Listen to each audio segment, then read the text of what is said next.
ಸ್ವಾಗತ. ಈ ಚಳಿಗೆ ಸಂಜೆ ಟೈಮು ಏನಾದರೂ ಸ್ನ್ಯಾಕ್ಸ್ ತಿನ್ನಬೇಕು ಅನ್ನಿಸ್ದಾಗ ಈ ರೀತಿ ಚಿಪ್ಸ್ ಮಾಡ್ಕೊಂಡು ತಿಂದರೆ ತುಂಬಾ ರುಚಿಯಾಗಿರುತ್ತೆ. ಇದು ಯಾವುದಪ್ಪ ಅಂದರೆ ಹಾಗಲಕಾಯಿ ಚಿಪ್ಸು. ಒಂದು 10 ನಿಮಿಷದೆಲ್ಲ ಫಟ್ ಅಂತ ರೆಡಿ ಮಾಡ್ಕೋಬೋದಾದಂಥ ಒಂದು ಸ್ನ್ಯಾಕ್ಸ್ ಅಂತಲೇ ಹೇಳ್ಬೋದು. ಮಕ್ಕಳು ಕೂಡ ತುಂಬಾ ಇಷ್ಟ ಆಗುತ್ತೆ. ಈಗ ಇದನ್ನು ಸಿಂಪಲಾಗಿ ಹೇಗೆ ಮಾಡೋದು ಅಂತ ನೋಡೋಣ. ನಾನಿಲ್ಲಿ 2 ಹಾಗಲಕಾಯಿಗಳನ್ನ ತೊಗೊಂಡಿದ್ದೀನಿ. ಹಾಗಲಕಾಯಿಗಳನ್ನ ನೀಟಾಗಿ ನೀರಲ್ಲಿ ತೊಳೆದಿಟ್ಕೊಂಡಿದ್ದೀನಿ. ಈಗ ಇವನ್ನ ಸಣ್ಣದಾಗಿ ಸ್ಲೈಸ್ಗಳಾಗಿ ಕಟ್ ಮಾಡ್ಕೋಬೇಕು, ಅಂದರೆ ತೆಳುವಾಗಿ ಸ್ಲೈಸ್ ಮಾಡ್ಕೋಬೇಕು. ಆ ರೀತಿ ಮಾಡ್ಕೊಳ್ಳೋದ್ರಿಂದ ಚಿಪ್ಸು ಕ್ರಿಸ್ಪಿಯಾಗಿ ಚೆನ್ನಾಗಿರುತ್ತೆ.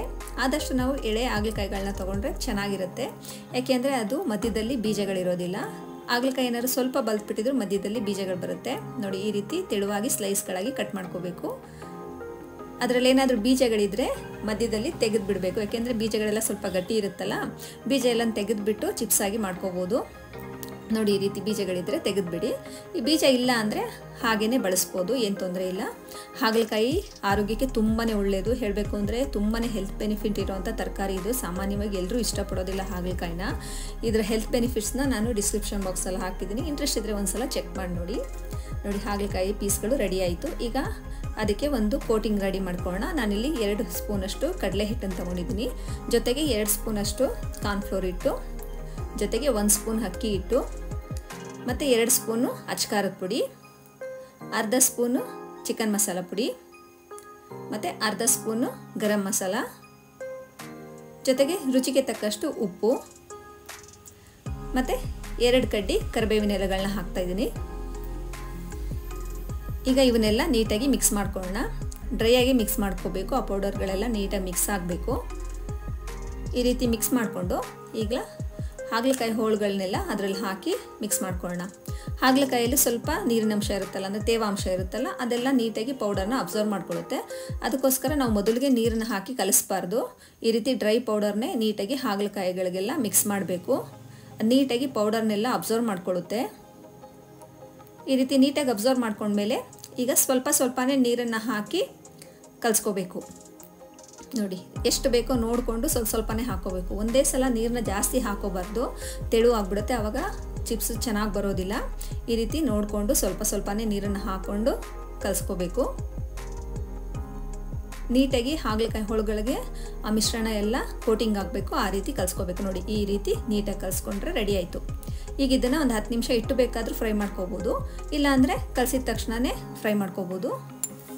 ನಾನೀಗ ಎಣ್ಣೆನ ಬಿಸಿಗಿಟ್ಟಿದ್ದೀನಿ. ಎಣ್ಣೆ ಕಾದ್ಮೇಲೆ ನೋಡಿಕೊಂಡು ಈಗ ಹಾಗಲಕಾಯಿ ಪೀಸ್ಗಳನ್ನ ಒಂದೊಂದೇ ಎಣ್ಣೆಲಿ ಬಿಟ್ಟು ಮೀಡಿಯಮ್ ಫ್ಲೇಮಲ್ಲಿ ಬೇಯಿಸ್ಕೋಬೇಕು. ತುಂಬ ಹೈ ಫ್ಲೇಮಲ್ಲೂ ಬೇಯಿಸಬಾರ್ದು, ಬೇಗ ಬೇಯ್ದುಬಿಡುತ್ತೆ, ಕಪ್ಪಾಗಿಬಿಡುತ್ತೆ ಚಿಪ್ಸ್ಗಳೆಲ್ಲ. ಅದಕ್ಕೆ ಮೀಡಿಯಮ್ ಫ್ಲೇಮಲ್ಲಿ ಬೇಯಿಸ್ಕೋಬೇಕು. ಮತ್ತು ಜೊತೆಗೆ ಇದನ್ನು ಡಬಲ್ ಫ್ರೈ ಮಾಡ್ಕೋಬೇಕು. ಇದು ಮೇಯ್ನ್ ಟಿಪ್ಸ್ ಹೇಳಬೇಕಂದ್ರೆ, ಈ ಹಾಗಲಕಾಯಿ ಚಿಪ್ಸಲ್ಲಿ ಇದೊಂದು ಮೇಯ್ನ್ ಟಿಪ್ಸ್ ಅಂತಲೇ ಹೇಳ್ಬೋದು.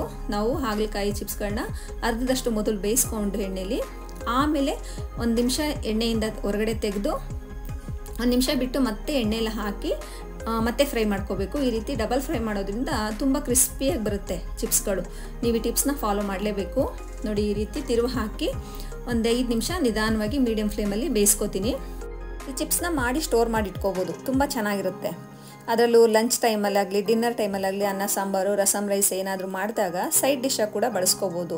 ಅದರಲ್ಲೂ ರಸಮ್ ರೈಸ್ಗೆ ಒಳ್ಳೆ ಸೈಡ್ ಡಿಶ್ ಅಂತಲೇ ಹೇಳ್ಬೋದು, ಒಳ್ಳೆ ಕಾಂಬಿನೇಷನ್ನು. ಈ ಹಿಂದೆ ನನ್ನ ಚಾನಲಲ್ಲಿ ರಸಮ್ದು ವಿಡಿಯೋನ ಅಪ್ಲೋಡ್ ಮಾಡಿದ್ದೆ, ತುಂಬ ಒಳ್ಳೆ ರೆಸ್ಪಾನ್ಸ್ ಬಂದಿದೆ, ತುಂಬ ಖುಷಿನೂ ಕೂಡ ಆಗಿದೆ. ನಿಮಗೇನಾದರೂ ಇಂಟ್ರೆಸ್ಟ್ ಇದ್ದರೆ ನನ್ನ ಚಾನಲಲ್ಲಿ ರಸಮ್ದು ವಿಡಿಯೋನ ಒಂದು ಸಲ ಚೆಕ್ ಮಾಡಿ ನೋಡಿ. ಮತ್ತು ನನ್ನ ಚಾನಲ್ನ ಯಾರಾದರೂ ಫಸ್ಟ್ ಟೈಮ್ ನೋಡ್ತಾ ಇದ್ದರೆ ದಯವಿಟ್ಟು ಸಬ್ಸ್ಕ್ರೈಬ್ ಮಾಡ್ಕೊಂಡು ನೋಡಿ. ನೋಡಿ, ಈಗ ಹಾಗಲಕಾಯಿಗಳೆಲ್ಲ ಒಂದು ಅರ್ಧದಷ್ಟು ಫ್ರೈ ಆಗಿದೆ.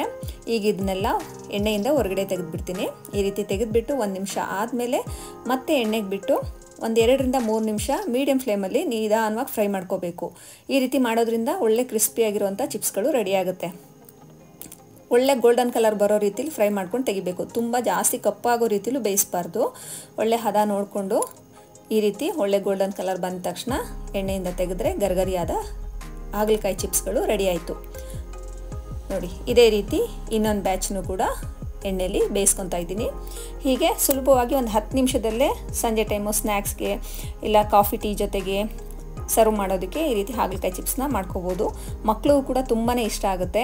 ಅದರಲ್ಲೂ ಮಕ್ಕಳಿಗೆ ಇದನ್ನು ಸರ್ವ್ ಮಾಡಬೇಕಾದ್ರೆ ಸ್ವಲ್ಪ ಮಯೋನೀಸ್ ಮತ್ತು ಕೆಚಪ್ ಜೊತೆಲಿ ಸರ್ವ್ ಮಾಡೋದ್ರಂತೂ ಒಳ್ಳೆ ಕಾಂಬಿನೇಷನ್ ಅಂತಲೇ ಹೇಳ್ಬೋದು. ಈಗಿನ ಕಾಲದ ಮಕ್ಕಳಿಗೆ ಅದ್ರ ಜೊತೆಗೆ ಒಳ್ಳೆ ಕಾಂಬಿನೇಷನ್ನ ಕೊಟ್ಬಿಟ್ರಂತೂ ಟೇಸ್ಟ್ ಅದ್ಭುತವಾಗಿರುತ್ತೆ. ಆಮೇಲೆ ಮತ್ತೆ ಕೇಳಿ ಮಾಡಿಸ್ಕೊಂಡು ತಿಂತಾರೆ. ಅವ್ರಿಗೂ ಸ್ವಲ್ಪನೂ ಕಹಿ ಅನಿಸೋದಿಲ್ಲ ಈ ಚಿಪ್ಸ್ಗಳು. ನೀವು ಮನೇಲಿ ಒಂದ್ಸಲ ಮಾಡಿ ಮಕ್ಳಿಗೂ ಕೊಡಿ, ನೀವು ತಿನ್ನಿ, ಆರೋಗ್ಯವಾಗಿರಿ. ಈ ವಿಡಿಯೋ ನಿಮ್ಗೆ ಇಷ್ಟ ಆಗಿದ್ರೆ ನನ್ನ ಚಾನಲ್ಗೆ ಒಂದು ಲೈಕ್ ಮಾಡಿ, ಸಪೋರ್ಟ್ ಮಾಡಿ. ಈ ವಿಡಿಯೋನ ನಿಮ್ಮ ಫ್ರೆಂಡ್ಸ್ ಆ್ಯಂಡ್ ಫ್ಯಾಮಿಲಿಗೆ ಶೇರ್ ಮಾಡಿ. Thank you for watching.